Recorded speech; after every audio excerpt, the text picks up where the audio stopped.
Welcome to Be Smart with Jared Dillian and how not to be an idiot with your money.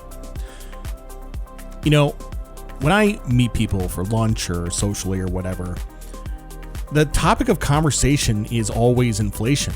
It's all anybody can talk about.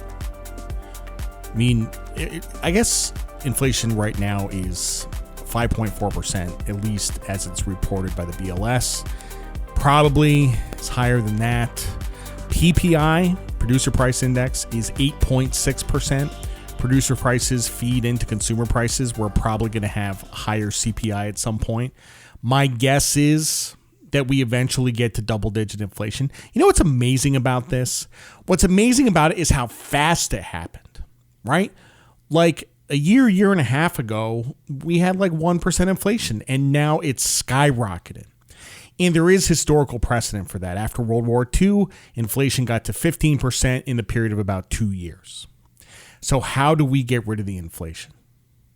Nobody knows. That's the thing. Nobody has done anything about this. I mean, it's becoming a political concern. This is going to get Biden voted out of office. This is going to get the midterms to be a wipeout. And yet the Democrats, and probably the Republicans as well, have no idea how to fight inflation. How do we get here? Right? If you want to stop inflation, if you're the government, you stop handing out money. You stop the enhanced unemployment benefits. You stop the stimulus checks, PPP loans. No more free money. That stops. If you're the Fed, you stop printing money. You stop doing quantitative easing, and you raise interest rates. Nobody wants to do this because of the pain. Because if you stop handing out free money, then the economy slows down. If you raise rates, you're going to cause a recession. Central banks won't raise rates until the pain of inflation is greater than the pain of recession. Let me say that again. They won't raise rates until the pain of inflation is greater than the pain of recession.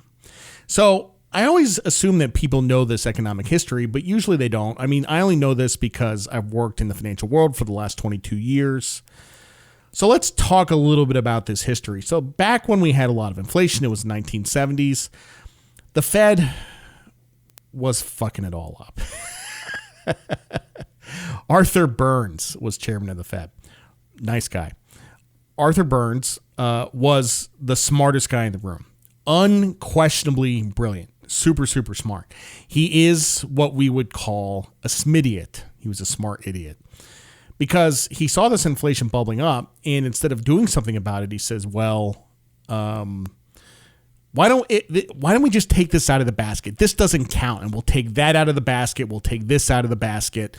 And at the end of this, he had taken 65% of the goods out of the CPI basket, and the basket was still showing 14% inflation. You know, so anyway, so we had crazy inflation under Arthur Burns. Jimmy Carter said, we got to get this guy out of here. So he puts in G. William Miller. G. William Miller was not an economist, okay?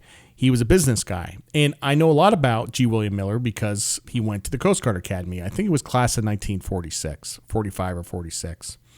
And he ran Textron. He was CEO of a Textron. And he was a Democrat.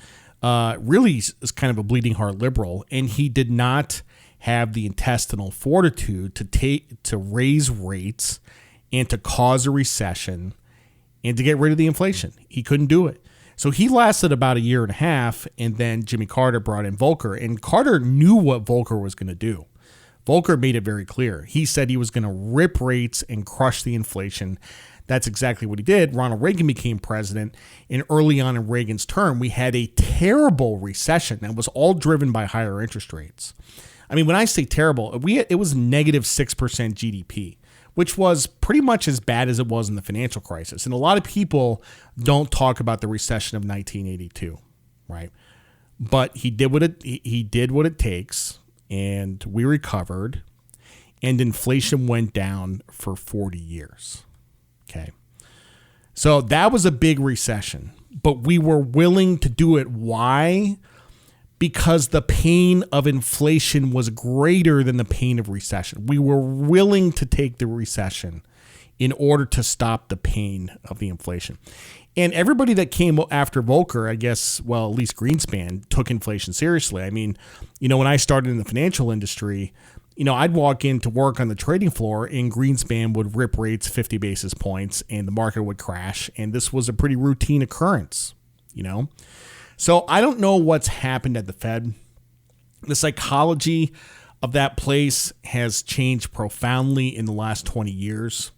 And the Fed, as you know, has a dual mandate. They're supposed to do two things. They're supposed to make unemployment go down and inflation go down. But those goals are kind of in opposition to each other. So 20 years ago, we were focusing on inflation, and now we're focusing on unemployment, and we're not focusing on inflation at all. And I don't see that changing anytime soon.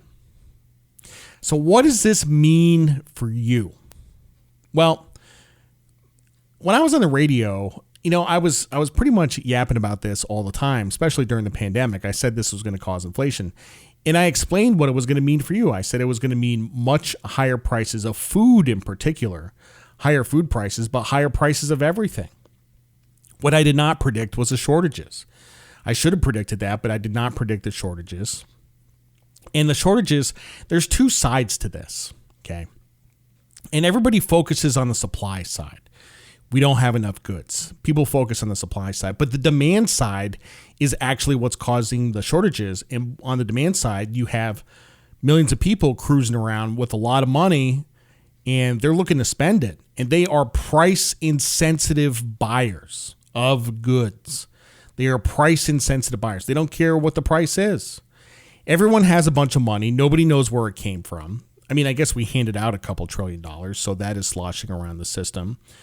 And yes, the Fed printed a couple trillion. So, I mean, I guess if you're a strict monetarist, you would say it's more money chasing the same amount of goods, but that money typically ends up as bank reserves. But everyone has cash and people are willing to pay up for stuff. People are price insensitive buyers. Now, 15 years ago, 16 years ago, this is like 2005, 2006, commodity prices ripped, okay? And back then, people were like, gosh, I wonder if we're going to get inflation. And even though like raw material prices went up, we never got inflation. And what people were saying back then was that retailers, producers, did not have pricing power. They couldn't raise prices because people wouldn't accept higher prices. They would shop around. People will pay up now. You want to talk about pricing power? Retailers have pricing power. They raise their prices 20%, people pay it. They raise it another 20%, people pay it. So the average price of a car now in the United States is $42,600. And the dealerships have no cars. Think about that. They are out. Today, I went to the car dealership to get my oil changed, and the lot is empty. Not empty, but it's almost empty. Like it used to be full. We are seeing this over and over again in the economy. Nobody knows what the hell happened. Here's what happened. We have interest rates at zero for a very long period of time. We're printing money. We're handing out free money. It's simple. An idiot could have predicted inflation. Interestingly enough, not that many people did. We have 10 million job openings and only 8.5 million unemployed people. How does that happen? That's nuts. This is like something out of Atlas Shrugged. Really, the economy is breaking down. Okay, you didn't have inflation in Atlas Shrugged, but it's kind of similar. I tried to get my nephew to read Atlas Shrugged, and I told him if this is the one book, if he would read it, he would be a millionaire, and he read 100 pages and he quit. By the way, the best Ayn Rand book is We the Living. It's very literary, and the rest of it is cartoonish. So if you're wondering if this is going to get better, it's not. The inflation is not going to get better. Shortages are not going to get better. Like a lot of people said, the supply chain stuff, it would work itself out. It's not. It's getting worse. It's going to continue to get worse. The administration is nowhere on this. I mean, I just was surfing through the news, and Jen Psaki was making jokes about the supply chain. She was saying the tragedy of the treadmill that didn't get there on time. She made a joke about it. Hey, if she orders a treadmill, it's going to get there on time. I assure you of that. Then you had Ron Klain, White House Chief of Staff, with a retweet that the inflation and shortages are a high-class problem. You know, the French aristocracy never saw it coming either.